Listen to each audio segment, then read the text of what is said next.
আগের দিনও আমার পকেটে টাকা ছিল ১,০০০। সেই টাকা নিয়ে আমি চলে গেছিলাম বাজার। নমস্কার, আপনারা দেখছেন রাজকাহিনীর গল্প। আগের দিন বাজারে পৌঁছেই হঠাৎ করে লক্ষ্য করলাম একটি লোক কালারিং নানান রকমের বোম বিক্রি করছে।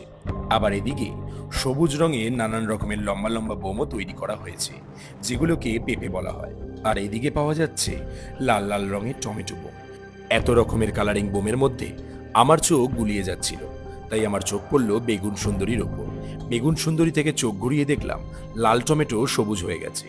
তারপরে আমি লক্ষ্য করলাম আমার বাবা পিছনে হাত দিয়ে বাজারের আরো গভীরে প্রবেশ করছে। আমিও বাবাকে অনুসরণ করে চলে গেলাম মাছ বাজারে। আর এই মাছ বাজারের পাহারা দিচ্ছে কতগুলো বিড়াল।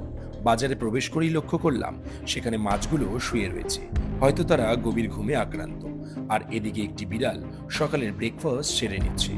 তারপরে লক্ষ্য করলাম গরম লাগার জন্য কিছু মাছকে বরফের মধ্যেও রাখা হয়েছে। আবার এদিকে তাকিয়ে লক্ষ্য করলাম কিছু মাছ জলের মধ্যে কিলবিল করে হেঁটে বেড়াচ্ছে। তারা হয়তো জীবনের শেষ খেলাটা খেলছে। সেই সব দেখার পরে কালো প্যাকেটের মধ্যে মাছগুলোকে পুড়ে বাড়ির দিকে যাচ্ছিলামই ঠিকই, কিন্তু দেখলাম কিছু মাছ তাদের বাঁচার জন্য শেষ আকুতি জানাচ্ছে।